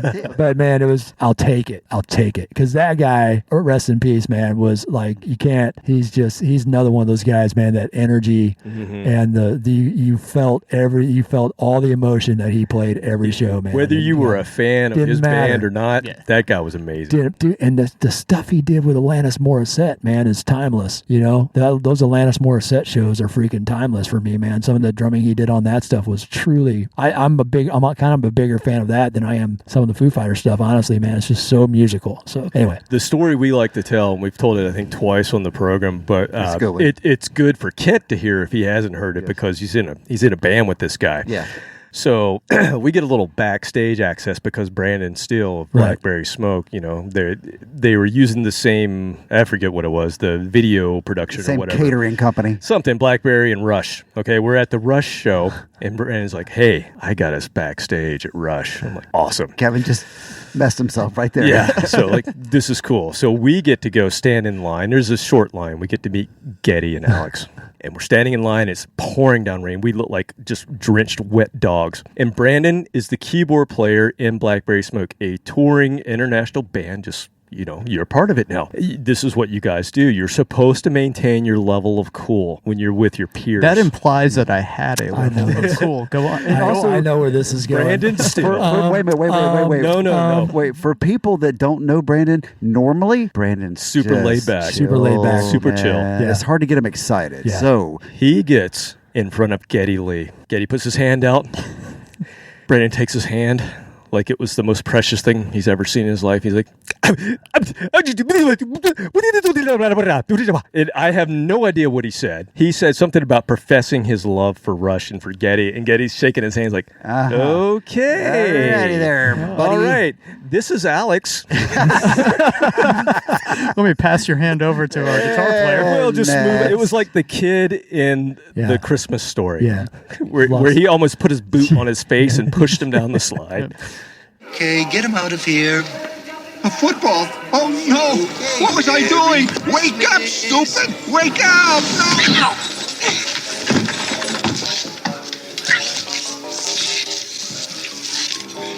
No, I want an officer right undercover, and I should do an account with my legal arsenal. You'll shoot your eye out, kid. Merry Christmas. Ho, ho, Monday, ho. warrior, mean strike. Today's done for your mean pride. shot his load. Amazing. If Brandon would ever like to, if he needs a confidence boost, I have a great story that might make him feel better. I've definitely embarrassed myself in an attempt to endear myself to a drummer that I admire and appreciate. I decided I'm going to mention a particular moment in the band's catalog. Are you going to go deep? Somehow, It wasn't deep, but it was a mistake. In an attempt to prove to him that I'm a fan and I appreciate him, I chose a particular song on a particular album, and as soon as I said it, I remembered he didn't play on that album. So, as soon as I said it, so then in a desperate attempt to backtrack, and I tried to explain, but you know, the way you do it live, and at this point he had already checked out. His eyes had rolled a couple times, and he was And you don't want to mention who it is? Nah, I really don't. I don't want to. That's a good one then. It That means seems it's too much somebody good. like reliving the moment.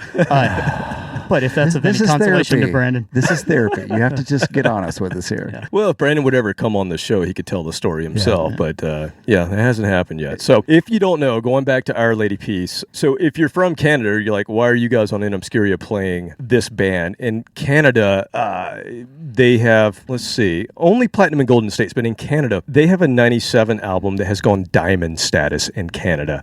5 out of their 10 albums have been multi-platinum. They've won 4 Juno Awards, 10 Much Music Awards, which is like their MTV, which is the most ever, only tied to Billy Talent, which is another Canadian artist. Yeah. Did nothing here, but huge there. 19 of their singles have reached the top 10 in Canada's charts. Damn. I mean, unreal how big this band was. Between 96 and 2016, they were the 3rd best-selling Canadian band and the 9th best-selling Canadian artist overall in Canada ever. Amazing. Yeah, I'm a fan. Yeah, the drums are great. They're a band that I've only heard those couple of albums from the late 90s. Like, I just didn't go farther with them, but really good stuff. And I agree, the drums are fantastic. Nothing from you. I was scratching. Oh, I thought that was a sign. No, I was itching. Okay. Scratching. All right, so let's move on to Kent's next pick here, and no spoilers, but he's wearing their shirt. Yeah. Oh, yeah. I just It's one of my noticed it. favorites. It's one of my favorite shirts. A little band from Austin, Texas. I would have worn mine. Yeah, so Robert and I are really into this band as well. We've seen them together. And I remember discovering this band when I was in The Swear, I believe on their 3rd album in around 2002. And I'm going to play the song, but I want to ask you a question about that when we get back. So this is a band that likes to swap instruments, including the drums. So drummers, guitarists, they switch out. So we don't always know who plays what, but here's the song. How much fun to be drifting along with the weight of the sun on my head, and all covered in sand as I sketch with my pen, and I brace for the troubles ahead. Slow, let the weight of the bow touch your arm as you pull the string back.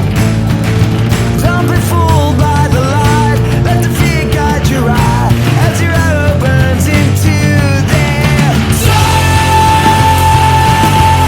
You will pay. You will pay for you soul.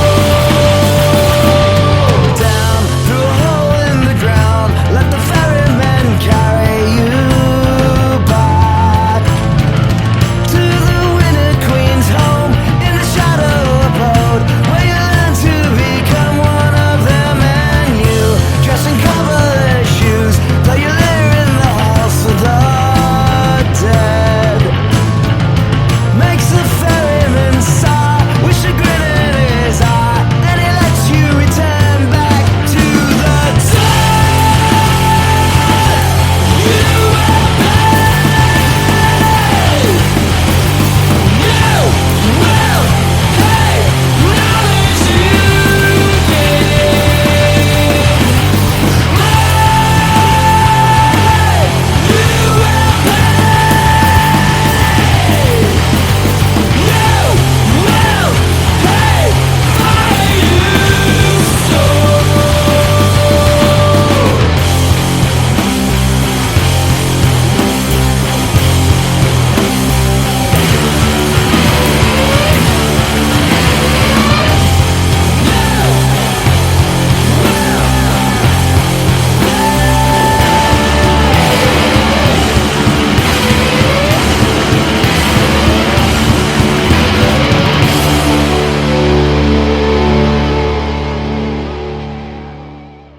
And you will know us by the Trail of Dead. Yes. Amazing band. Can I just say something real quick? No. This is our show. No bullshit. No bullshit. Their new album is the best fucking album of the year.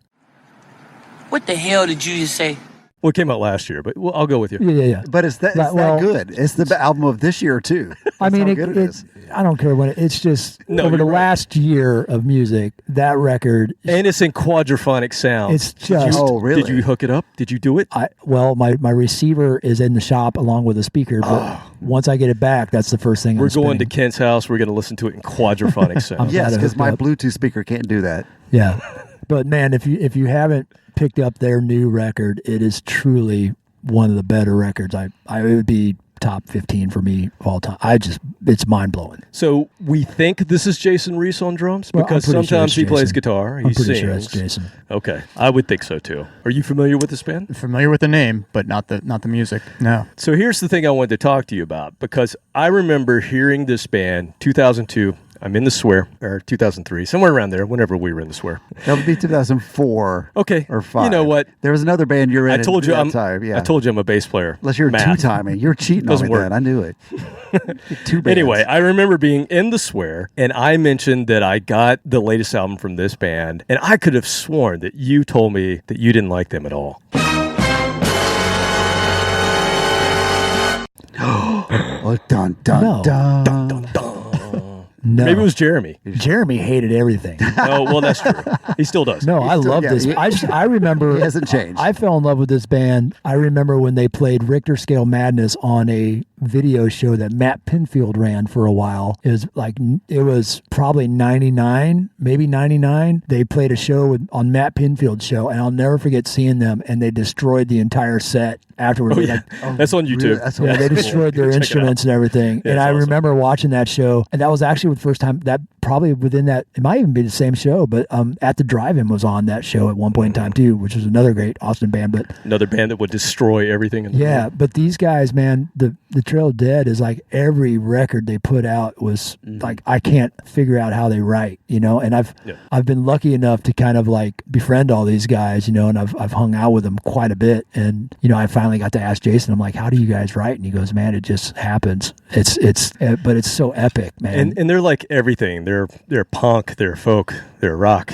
They're, it's hard to explain. Yeah, you can't really expect, you won't be able to, you can't go in with any premonition on their albums, like what you're going to get. Yeah, no. Because you never know what you're going to get. But they're an amazing band. And when they do the switch off live, it's pretty seamless. But they'll have like Conrad Keeley will be playing guitar and singing, and then he'll just throw his guitar up. Jason Reese will come from behind the kit, grab the guitar, just do the switch, and just seamlessly go to the next song. And they keep doing this throughout the show. It's really cool. I've only seen a couple bands do that do it well. Sloan's another one. They're a Canadian band that does it really well. But we used to change instruments, but we had to stop the song completely. Yeah, but we sucked. Have a beer, talk a little bit, and then we would resume. Right. But it's really cool. And actually, they're all pretty damn good drummers. At this point in time, when this song came out, they had two drummers. So they had Jason, and they had was Jamie was the other guy's Jamie. name? Jamie was his name. It was Kiss. Oh, sorry. No, I don't think that was it. But anyway, they had another drummer, and so they had actually three guys that were switching off at certain points and playing guitar. I was just going to mention a really cool video is on YouTube of them, which was another one where I was just like, oh, I'm so in now. It was when they performed on David Letterman, and they did Will You Smile for Me on David Letterman off of the Worlds Apart record, and they had two drummers on there. And My it's favorite just, album. Oh, mind-boggling. It was so bombastic. It was beautiful. The latest thing with Trail of the Dead is that they are no more. What? So in March of this year, 2023, on Instagram, they just put up a picture and it said the trail is closed. Okay, so they later clarified this, and Conrad Keeley said that they have no plans to tour nor make any more music in the traditional sense. And they cited a disastrous final tour, which you saw. Yeah. And they said that they're exhausted, the inhospitable state of the music industry towards smaller bands as the main drivers behind their decision. So I wanted to put that out there because, one, you saw the show, but because you guys are out there, you're out there doing shows. They're a smaller band than Skid Row and Blackberry.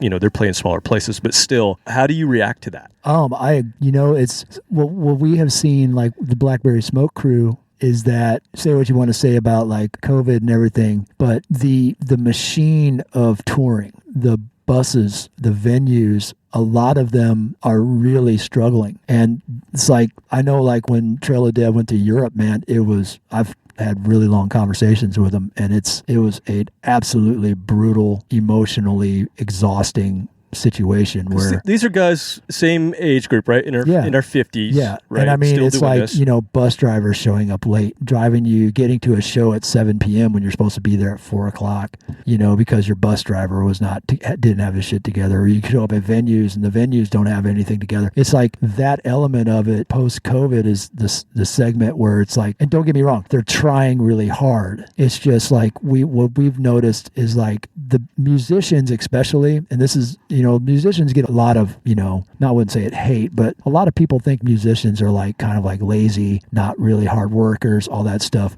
And Rob will attest to this, when you get around a good production and a good crew, whenever anything goes wrong with a situation, very, very, very, I would say 99% of the time, it's never the musicians or the crew. It's something to do with the venue. And, we have definitely had situations where it's like, this venue just doesn't have it together like it used to, And I think a lot of that is just, it's harder to get people to work. It's harder. There's just so many different things. Is it a COVID thing, though? Or is it because so many people left the I don't trade, think there's if you will? I don't think there's as many choices. I don't think there's as many. A lot of those people split. Yeah. And so the people who are doing it now are sometimes not quite on top of their game, but don't get me wrong. I mean, the majority of the stuff that we've done has been just seamless and great and everything. But there's definitely times when you're just kind of like, damn, but yeah, dude, when Trail of Dead went to Europe, man, I belong to, what's it called, where you can like donate every week or whatever. Patreon. Yeah. I'm on Conrad's Patreon. And the stories that he was talking about, I was just like, this is some BS, man. Because this band deserves better than that. It like Spinal Tap level of like showing up to a venue, dude, it's the wrong day or something. Man. Insane stuff.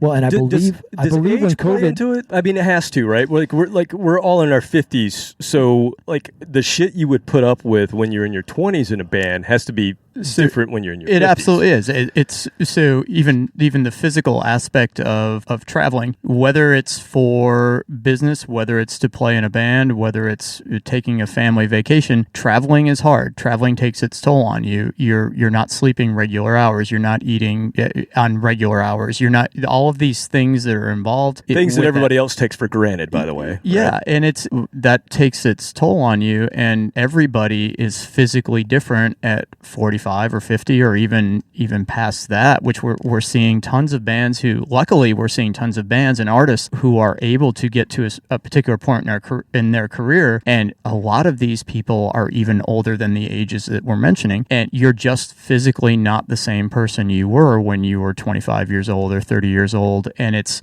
very difficult to sustain that for a long period of time and not have some type of effect on you. It becomes more and more important to take care of yourselves, and whether that's mental health, physical health, whatever it is. And I'm not sure what the situation with this particular example is. I think what Kent was mentioning about just the situation with the venues and things like that, whether it's COVID, whether it's post-pandemic, whether it's just a sign of the times, you hear about inflation and the economies, and that's happening. It's not just here in the U.S. or here locally. That's happening a lot of places. So unfortunately, it's affecting everybody. You talk about any business entity, they're trying to get as much work out of as few with as little overhead as possible, right? So that eventually that trickles down to somebody, and unfortunately in a lot of these situations that becomes the artist or the band, and you're being forced to make compromises and concessions that maybe weren't there a few years ago. And again, I don't know the exact situation with this particular organization, but it's a different ballgame. It's a different landscape. There's an interesting thing happening, and I feel as though we might be getting close to the tail end of it, but I'm sure all of you guys have seen this. A lot of what's going on now with the music industry is still a reset from the pandemic. So a lot of shows and a lot of events and a lot of tours and a lot of album releases and album cycles, these things may have... So using myself as an example, we are just now getting through shows that were booked in 2019 for 2020, for 2021. And the budgets were for 2019. That's exactly right. The guarantees were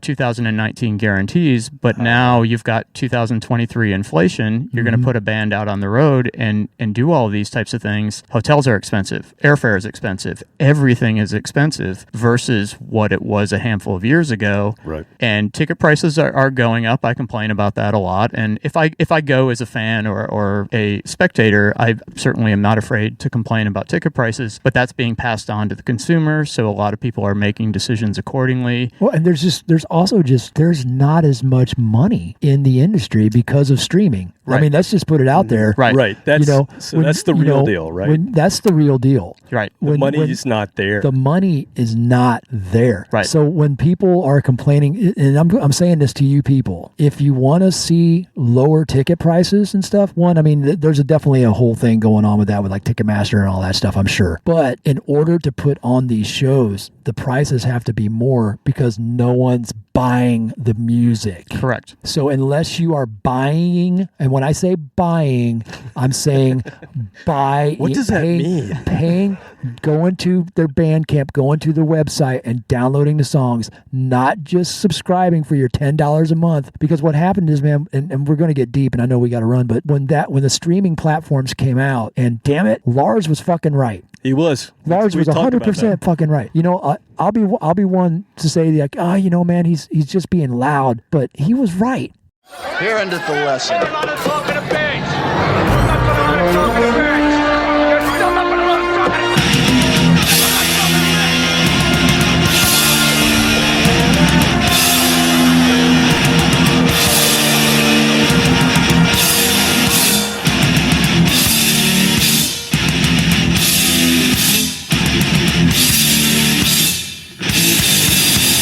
And here's the thing. It's without that income, we're lucky that bands are, and if you're a touring band like Skid Row or Blackberry Smoke, it's because you've been doing it long enough that you've got the system down and you know how to do it, and you got the right group of people. You've got people will support you. Exactly.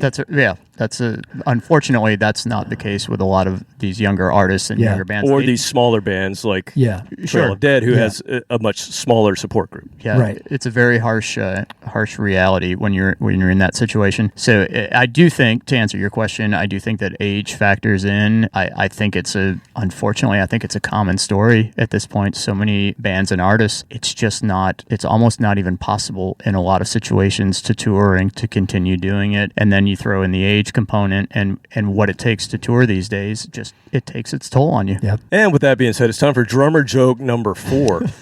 So, as told by Bakko from Cobras and Fire, send your hate mail to Bakko. Okay, here you go. What do you call a drummer that breaks up with his girlfriend? Homeless. He got away. There you got it. You've heard Bakko, you got to get man. Bakko, you got to work, man. These are so easy. These are obviously a guitarist. I mean, you haven't even jokes. heard. Have you heard the one? How can you tell a stage is level? Because drool comes out of both sides of the drummer's mouth. Nice. Okay. All right, so we're into our last track of the night. This is an artist that's huge, big mainstream band, a staple on rock and metal playlist on radio to this day. It's not Skid Row, but it could have been. But I would agree with you, Rob, that this drummer doesn't get nearly the credit that he deserves. So that was my basis for this choice. I know there's nothing about this band that is obscure, but in terms of the drum community, I have felt for years like he is a criminally underrated player. His contribution to the band, this particular group, I won't give away the secret just yet, but it's a name that I feel should be discussed a lot more than he is. So I wanted to make sure to put him on my list. I agree with you, and I think he's very similar to Alex Van Halen in that same sense of, you know who he is, but he doesn't get nearly the credit for just being a badass drummer because he's kind of, his brother kind of overshadowed that whole scene. But anyway, this guy, he's so good that I will just play this song. It won't take 2 seconds. you'll hear the drum beat, and you'll be like, is I know this one. Is it Hanson? Oh, you gave it away, Kent. You gave it away. It is from the 90s, so it could be. It's another Ginger Baker track. So that means it'll take me 45 seconds to figure it out. But this guy's on tour with GNR right now, so unless Hanson's on tour with GNR, it's not. All right, here we go.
And that, for those you didn't know, was one of my favorite drummers, John Stamos, who also, his work with the Beach Boys was really, really admirable.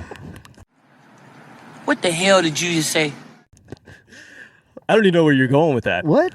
Oh, I thought that was him. He's very distinct. You talking about creepy Uncle Jesse? Yeah. He's also known as an actor, but his drumming, I mean, he's in my top 5. Yeah, so that obviously was not the original version of that song. That was a live version because as Rob and I were going back and forth, I'm like, let's play a live version because that's what truly shows how damn good he is. Yeah. That was a great pick on your part. I wasn't expecting that. That was one of those rare moments. As much as I love him as a drummer, it's one of those rare moments. He's he pushed a little bit. yeah, and I love it. I love the tempo. energy. I love the energy. I love the spirit of it, but not what he's known for. So it was kind of cool to hear that. So, Not quite my tempo. For me, he's known for doing. There are two things, but there are two. What are the two things that most? We're talking drummers about are- Sean Kinney, by the way. Yeah.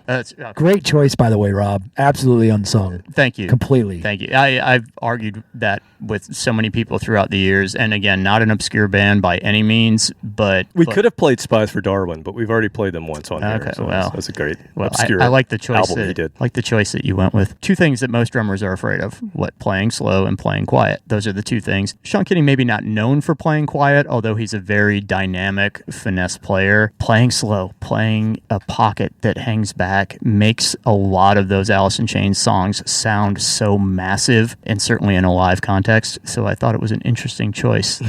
He chose one. He took the other approach. Well, and so that came from Live at Rock am Ring 2006. So 2006, he was probably very excited because that was when they sort of came That's back right. and they were doing That's this right. again. So it might have just been, we got the new guy, we're back, we're playing these big shows again. Even that album, I felt like they had something to prove, and I thought that was a really cool. With Black Gives Way to Blue. That's right. Yeah. It's killer, man. That's a killer record. I So love that good. record. That's the first one that they did with Nick Raskulinecz as their producer, who I feel played a huge part in that album. If we're going to go deep down that rabbit hole, I feel like that was a moment in that band's timeline where they really had something to prove. I think that was a do or die moment for them, and I think you're right. I think the band was really, really on fire at that point. Yeah, I chose it because the drums are so up in the mix that I was like, we really can hear what he's doing. But, Yeah. Well, that's why I chose that. And it's also one of those grooves that, and Rob will understand that when I say this, you rarely hear anybody play it right. You're right. Yeah, myself included. They'll come really close to playing it right. All of that intricate hi-hat It's and just splash it's just cymbal one of those stuff. things, man. Like that that whole pulse that he throws out there, man. It's like it's one of those things. You'll hear a drummer play that song in like a cover band or something like. Not quite, man. Close. I see what you're going for, but Yeah. There's a certain hypnotic thing to that drum part, and it almost sounds like a loop in a lot of places, but we've all seen the Unplugged, the MTV Unplugged. That's amazing. We've all seen tons of him. He was the first drummer where I could honestly say his drumming was dark. Yeah, yeah, I think that's a good... It just put off this like darkness, and it just kept, because that band literally, like, it's rare that you've perfect drummer for that band. perfect drummer I for that agree. band. You can't replace, but that band, Alice in Chains, is just like, and I mean this in the most sincere way, they sounded like heroin. Like Yeah. it was like Audible. that's Yep. what they were going through as in their own personal lives was in their music, like the feeling and the hauntingness of it and the pain. You could feel it through his if drumming. Chain It was truly Poets- incredible. Chain Poets was audible meth. And that was Alice's audible heroin. Yeah, so I was still playing drums when I first heard Alice in Chains in the 90s before I pivoted. And I just remember that was the first time that, coming out of the 80s into the 90s, that was the first time that I really heard that kind of tribal. He did a lot of tom work and on those first two albums especially. And it kind of, even though I was very, not great, but it kind of helped me just by hearing it in Alice in Chains album, like, oh, there's other things you can do rather than just laying in the beat, the Right. John Bonham piece, right? He's also one of those drummers that truly used a splash cymbal really well. I feel, he used it tastefully, not to check a box for what was stylish at the time. Yeah. I think you're right. Excuse me. What? Very Stuart Copeland in his playing. There's some, I feel like, a little bit. Yeah. I think he definitely had his own spin on that. Yeah. Now, have you played with Alice in Chains in Skid Row? We have not. Really? No. Huh. I would have expected you guys would have crossed paths in a festival setting or something. I would have thought so, but now that you've put that out there, I'm gonna. I'll make a call. Now that bummed you out. Yeah. Make a call. It'll happen. So you don't know Sean. Neither one of you have met him. I've never met any of those guys. No, I take that back. I've met William Duvall a couple of times because he has Atlanta connections. Obviously, Atlanta guy, yep. I did bumped into them. I bumped into him, and it was. Did they not know which way to go? It was the Lollapalooza. It was the Lollapalooza. It was the Lollapalooza in I believe this was 92? 93. 93. That's right, 93. I was there. They were just walking around like both with their shirts off, just rock stars. And I was just walking through the crowd, and I was just like, they just walked right by me. And he's a tall son of a those are tall dudes, man. They walked by and I was like, oh, it was like heavy. It's like they just reeked of heavy. I met Jerry one time because in college, Ozzy came, Alice in Chains, and Sepultura were the opening bands, and I decided I was going to work the event. And for some reason, they asked, does anyone play drums? And I raised my hand. Okay, you're going to help me with the kit. And so I got to set up Randy Castillo's stuff and do all that. It was really cool. But I'm going backstage, polishing cymbals, doing all that kind of stuff that you do as a day tech. And I paused because I saw Jerry's guitar, and it looks like a piece of shit. I mean, it looks, the guitar that he always plays that has like the little graphics on it, it looks like a Sears guitar when you see it up front. And I stopped and was staring at it, and he comes from around the corner. He's like, looks like a piece of shit, doesn't it? I was like, yeah, it kind of does. Like, oh, but it sounds good, man. So, a side note, would that have been Mike Inez with Ozzy? It would have been, yep. So that's an interesting connection to the... I had never thought about that. Yeah. And that was when Lane had a broken leg, and he thought it was a really good idea during their set that evening to climb the lighting truss with a broken leg. Okay. Getting out of he came out in a wheelchair. He got out and decided to climb the lighting truss. Yeah. And of course, we're working the security because that's what you do, as you're a day worker, right? You do the thing in the day, and then at night you're a security guy. And so we're like all freaking like, what the hell do we do? I don't know. What do we do? He's going to die. Later. Anyway, bad joke. Too soon. Too soon. Sorry. Well, that being said, it's time for another drummer joke. Okay. Really? Yeah. Right. As told by Bakko from Cobras Fire. So, here we go. What do you call the smartest drummer? I don't know. We got two people here. I'm not going to give either. According to Bakko, it's a moron. He got away. Oh, man. This guy's setting himself up for an ass whooping. Oh, boy. Someone's going to find him in a dark alley and put a drumstick up his ass. Thank you, Bakko, for sending those in. That last one, woo, man. It was rough. It was rough.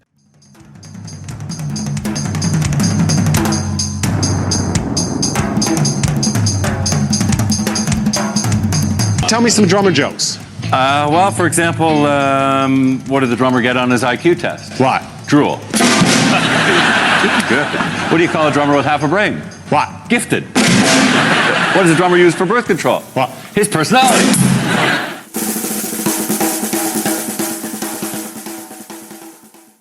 No, I want to say, I know you guys got to go. This has been amazing. I have tons of other questions, but we'll save that for another time. Hopefully there will be another time. Thank you so much, both of you, for taking time out of your busy schedules. Thanks for having us. And congrats to you guys on this, man. I know how hard you guys have been working hard on it. I know you say 15 minutes, but I know like you guys are doing this, so it's awesome what you guys are doing, and just keep going. Thank you. Awesome. Yeah, we are getting dangerously close to 200 episodes. Who would have thought? Oh, my we'd God. ever be that close. That's impressive. Yeah, we talk a lot. That's when we start making the big bucks. Yeah. Oh, my God. The money rolling in from this thing. That's right, amazing. man. I'm buying some real estate with that. But I do want to give you guys a chance to, if there's anything you want to plug or anything you want to tell folks about, now is your time. Rob, what you got? I don't... I'm in a band. Yeah. Come to the show. Skidrow.com, tour dates. Again, we're excited. We go back out on the road the end of this month. August 31st, we start up with our good friends in Buckcherry. We'll be touring the States and Canada. I didn't really say it, but congratulations on the last album, by the way. It's fantastic. Thank you very much. Really, really good album. Thank you. I appreciate that. And your first... Am I right? Is that your first full length? That is my first full length. Yeah. So I've done 2 EPs, and that was my first full length album. Badass. It's so good. Thank you. And I mean, you couldn't have gotten a better singer. So we feel the same way. Thank you. Yeah. You always need a suite. Hey, by the way, my fifth guy is Joey Castillo. There you go. Coming in right under the wire. There you go. I'm not going to leave here without Joey Castillo being mentioned. Great choice. All right. Well, there the you strongest and cleanest single strokes in the business. He is definitely inspirational at our age. Yeah, for sure. At 26? At 36. Yeah. Wow. I'll say 38. Kent, of your 20 things that you're working on, anything you want to plug in particular? Man. You got a lot of stuff on Bandcamp. There's a lot of stuff. Some Evil Little Wonder Babies. That's the one. Yeah. Go get some Evil Little It's some Wonder fun Babies. stuff. Evil Little Wonder Babies. I know. I believe James Hall and the Steady Wicked is starting to put some ideas about getting together in the studio this fall. And then, that Swear record we did still really good. I'm really a big fan of that. I'm a big fan of it too. But yeah, man, just living life, enjoying every minute of it. Go see Blackberry Smoke. You'll be Come around. see Blackberry Smoke. I'll be around. I'll be hanging out. You might be playing. You never Might know. be playing. Hopefully You never not, right? Hopefully not. That's the interesting thing, man. Is like you were talking about, like fans meeting people. Is like I had a fan come up to me at a Blackberry Smoke. Goes, "Hey man, I was at the show in Indianapolis." I was like, "Oh great." He goes, "Yeah man, you were great, man." I'm like, "Oh thank you very much." He goes, "Yeah man, you're a really good drummer. I just hope you understand. I really don't want to watch you play tonight." And I was like, "That's kind of the thing, right?" I'll take that. I'll take it, man. But yeah, y'all, Lana Turner Foundation. Check it out. Donate. It's a great, when Britt's daughter Lana was going through childhood cancer and she beat it, it's a great way to show your love to the Turner family and the Blackberry Smoke family and to help Britt through all this stuff that he's dealing with. And he's a warrior, man. And God bless y'all and God bless him. That's all we need. That's a good way to end it.